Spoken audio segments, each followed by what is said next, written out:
After staying silent for what seems like way too long, the Overwatch League has come out and made some huge, blockbuster, game-changing announcements for the upcoming 2023 season. There's like a crazy amount to cover, so we're just gonna dive straight into this. Let's start with the huge groundbreaking news that changes how the league itself is formatted. So in a sense, we are expanding in a way. Not so much with expansion franchises, but more so through an open ecosystem. Said ecosystem will contain numerous Overwatch Contenders teams from all across the globe that now get a chance to compete against the big guns, so to speak, in the Overwatch League. They're going to get a chance to fight for their own spot to compete in various tournaments and regular season matches. I get it, this can all seem kind of weird and confusing. Wasn't the point of having the Overwatch League so these things wouldn't be blended together? Well, some might say yes, but it's at the point where this doesn't really seem like an option right now, and it's time to break away from the old and start something new. And the Overwatch League's answer to this is to go more so in the direction that we saw before OWL was a thing, by having teams just all across the world competing with each other in big tournaments such as this one. But now, because it's at the OWL level, there's even bigger prizes at stake. In terms of how these Contenders teams qualify for this action, well, it's going to vary by the region. The big thing to note is that just about everybody has a chance. North America, Europe, Korea, China, Australia, New Zealand, they all have their fair shot to try and get a spot and prove that they are worthy of competing with these high-level pros. In the West, things are actually going to get started very soon, as a series of tournaments will be held in late February to help teams qualify for the West region in a 20-team field. And of those 20 teams, they're going to be split into 4 groups of 5 for a 2-week session of round-robin gameplay. And then, the top 2 from each group will play in an 8-team single-elimination bracket in the 3rd week, with some of these teams taking home prizes, of course. Once all of that is settled, all of the qualifying teams will be moving into the North American region to compete against some of the OWL teams that we already know and love. And what's great is that we're actually going to get a lot of opportunities to scout these Contenders teams before they actually start the regular season. Like I said before, there's the tournaments in February, but also before the season begins, starting on March 23rd, then for the next 3 weeks, those Contenders teams that qualified will compete in a Pro-Am, which is basically just a exhibition tournament against some of these Western OWL teams. So with that said, things are going to start moving relatively fast. A lot of these rosters that have not officially been announced yet likely will, because in a matter of weeks, we're actually getting started. Obviously, it's preseason in March, but still, if you want to compete in preseason, you actually have to have an official team.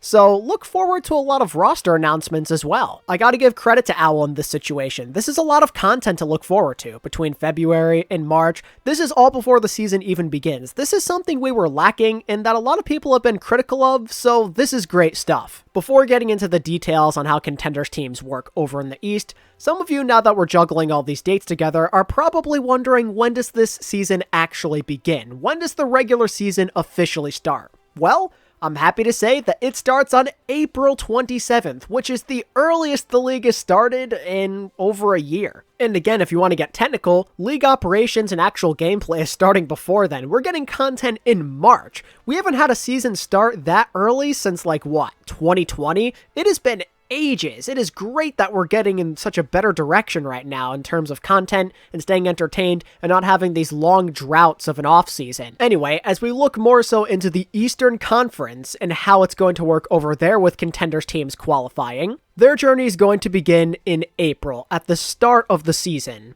Basically, they're going to produce a field of 12 teams from Korea, Asia Pacific, Australia, and New Zealand to compete in the Spring Stage Opens in April, and then they're going to have a round-robin sort of thing to decide who ends up qualifying at the Overwatch League level. The top teams from those Opens then join the league, and they will have a chance to compete in the Spring Stage Knockouts, and eventually, potentially, if they make it that far, the Mid-Season Madness. So it seems like the APAC region will be expanding ever so slightly. I don't know how many teams are making it through unless I missed something, but it seems like a couple of teams will be joining to help make that number a bit less lopsided compared to what we had last year where we only had 7 teams.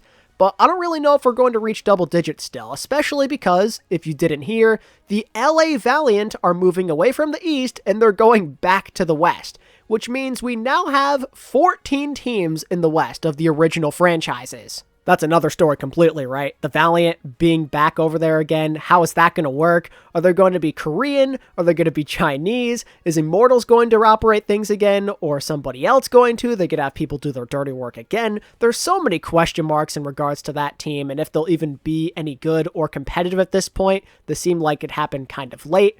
And if you're wondering, no, I will not be supporting the Valiant just because they're back in the West. I'm done with them. So long as they're owned by Immortals, that's not going to change. But even so, they'll have 6 of the normal teams plus a couple from the Contenders / Open Division scene, so APAC will feel a bit more full and a bit more interesting maybe compared to what we had last year or even the year before. Lots of new teams and new faces are about to get involved from all regions, which is wonderful. We need more love for some of these talented players. 20 teams with these small rosters isn't enough to give everybody love, so this is a great chance. Because genuinely, there are some really good Contenders teams out there, and throughout the years, people have been saying that these Contenders teams could easily smoke some of these OWL teams, so now we can see for ourselves first off, but second off, we can see if they can actually do some damage and maybe go far in a tournament. Can you imagine if like O2 Blast, for example, just rolls through APAC and they're one of the best teams? How sick would that be? I mean, some people might not like it, but it'd be interesting for sure to see where OWL teams actually stand. Now, of course, there likely will be some criticism with this type of system in place, which is natural, because by expanding, that means that we're kind of making it less validating for some of these teams that actually had to buy their way into the league. Some of these other teams have a chance to just win and make it through now and be champions without having to spend all of this money to be a franchise in the league. It may seem a little unfair, and I totally get it, and some people might not like that Contenders teams get this chance in general. They just want to stay with their OWL teams. It can be confusing, but at this point, I say you just have to go for it. I'm not too in tune what happens over in the Call of Duty League, but I believe that they did a similar thing and it's been working pretty well. So why not do it with OWL too? You have to make some sort of change. You have to go big or go home because this league is not in a good spot. People need fresh content and we need it now. We need to do something to breathe new life into this league before it's too late. So I'm glad they're at least trying. I don't know for certain if this is going to succeed or if it's necessarily the best idea, but we got to give it a chance first and see if these changes can do us some good. There's a lot of new teams and players that are potentially about to make their way onto the scene and become your new favorites potentially. It gives you a lot of reasons to pay attention to Contenders now with these tournaments, especially for the West. The Pro-Am could be fun, and like I said, what if some of these teams actually go on a decent run? That could really make this league a lot more interesting, and it throws power rankings and predictions in a serious loop. For those February tournaments in specific, definitely keep an eye on the Overwatch Path to Pro channels and Open Division and Contenders and all that good stuff. That's going to be where all of the action takes place for the West, so if you're interested and you want to do some scouting, definitely check those out when it happens. We don't know exactly when, but we're going to find out very soon because it's going to happen in a matter of weeks. Okay, so that's where we stand with the big format change and new teams coming in, open ecosystem. It's going to be pretty epic, but there's more stuff to discuss as we also have some other new formatting to look into. In terms of the schedule, that is going to look a little different compared to the last few years. It seems like we're finally fading away from the COVID format that we had, and we're throwing away tournaments in general, kind of like what we intended to do originally at like the beginning of 2020 before COVID happened.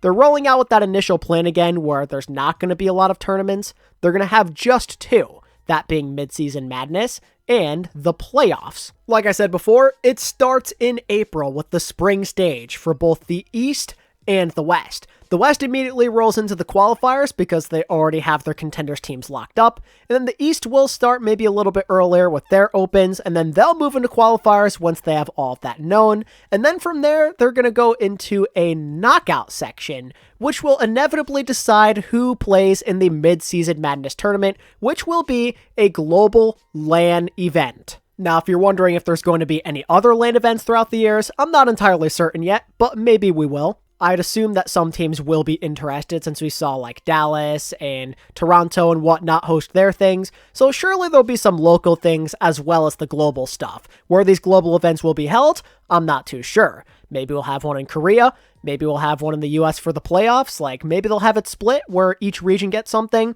Not exactly sure how that's going to work just yet, but stay tuned and they will reveal more information before we know it. When it comes to the mid-season madness tournament itself, it's going to be a pretty exclusive thing. These qualifiers and these knockouts mean business. There's only going to be six total teams in the mid-season madness tournament. 4 teams from the West and 2 from the East in a double elimination bracket. It kind of sucks it's not an even 3-3 or maybe like 8 teams with 4-4, but the West does have more teams, so I guess it makes sense. In terms of how these teams will qualify, well, in the West, the top 2 seeded teams, record-wise, will automatically qualify, and then the other 2 teams in the West will earn their place through those stage knockouts that I talked about. And of course, to qualify for those knockouts, I'm sure you have to have a specific record or be in the top percentile of the standings or whatever. And then over in the East, the 2 teams that qualify will just be through the knockouts, and that'll be it. There won't be any automatic qualification. That's sadly all the details we have in terms of the Mid-Season Madness Global Live LAN Tournament, as well as the knockouts and all of that good stuff. So stay tuned for more details in the coming weeks. And then from there, we're going to jump into the summer stage, which will essentially be a mirror format to the spring stage, where the West is going to be all set up to go right into circuit play, while the East will select top finishers amongst contenders teams for the spring stage that will automatically qualify for the summer stage qualifiers. And once all of that is decided, it's just about playing through and getting to the playoffs. That's what the second half of the season is going to be all about. There's nothing else to look forward to. There's only one tournament in between then and the playoffs. I don't know how you guys feel about that. I think it could be an exciting change, but I also get the downsides of it. It's not a lot of tournaments to look forward to. Stage tournaments during the early seasons and even these latest few seasons have been a key staple to keep us entertained, and without them it might feel a little bland at times. We'll have to see how they do in that regard. Oh, and if you're wondering what kind of rewards are at stake for those who make the mid-season madness, well, that wasn't really talked about in their announcement. Could it just be like bonus wins / points? Sure, but they mentioned nothing about it. Maybe it's just a prize pool? I don't really know. Hopefully they unveil some details about that very soon, but for now we're kind of in the dark about the mid-season madness. Oh, and one other big formatting thing that has to do with qualifying for this kind of stuff is that we're going away from league points after just a couple of years of experimenting with that system, and now we're moving back over to overall record in regional qualifiers. It's going to be just like the good old days in the first few years. While I thought the point system was cool and all, I think just having the traditional records makes more sense and it makes things less confusing overall, especially if we're not including bonuses or handicaps or other advantages, so this is a good move on their part. Aside from that, there's one other important formatting thing that's kind of flying under the radar that needs to be addressed. If you look at the season calendar, you'll notice that there's actually quite a few bye weeks sprinkled in between every month. And there's actually a good reason for it, and it's an intelligent move made by the Overwatch League. As a lot of you know,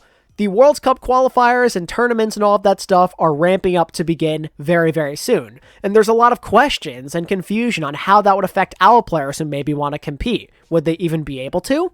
Well, the answer is yes, because during these bye weeks is when this World Cup stuff is gonna go down. This is really smart. It's for a bunch of different reasons. For starters, again, it gives all of these guys who are pros that want to compete for their country an actual chance to do it. They don't have to worry about games. They can focus purely for that week on World Cup stuff and World Cup stuff alone. But secondly, this is a good way to give us extra content during those rest times and dull moments. We're going to have other things to watch and enjoy and not feel bored out of our minds. This is what has been missing for literally all of these years that OWL has existed.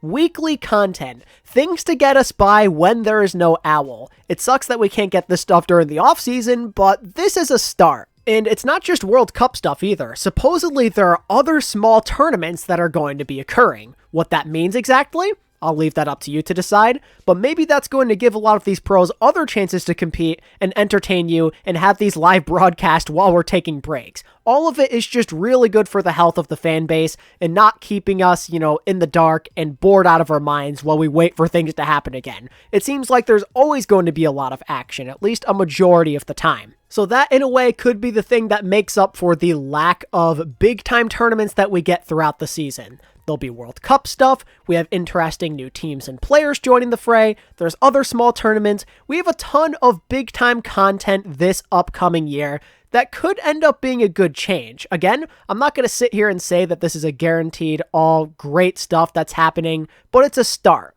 Making changes and not just sitting there and dying is the important takeaway to get out of this. There's going to be backlash. There's going to be criticism. We don't even know if this will be a successful formula, but anything is better than what they've been doing. Instead of just letting this league die and lacking viewership and interest, this is how you catch eyes, and I'm very proud of OWL for going out there and taking a risk. No matter what happens, people cannot sit there and say that they didn't try. This is big stuff. There's a lot of questions that still need answers, but things are ramping up soon, so hopefully we get a lot of the answers we're looking for very, very soon. Stay patient, my friends. Don't panic. Don't go crazy. Just give them some time. And with that said, that's going to wrap up this news recap. I get it. There is a lot going on here. This can be very overwhelming. It's a ton of information that is getting thrown at us all at once. And for those of you who maybe read the article or watched the premiere video before clicking on this one, I hope that I did clear up some of your confusion and got you a bit more excited about what's to come. And now I'm going to turn it over to you guys, as I'd love to hear your opinion on all of this. Do you like these changes? Do you like only some of them? Let me know all of your thoughts down in the comments below. And if you enjoyed this video and you want to stay up to date with all of the most recent Overwatch League formatting news, be sure to give this video a big fat thumbs up and to subscribe to this channel if you're new. And until next time, this is ATP, signing out. Peace.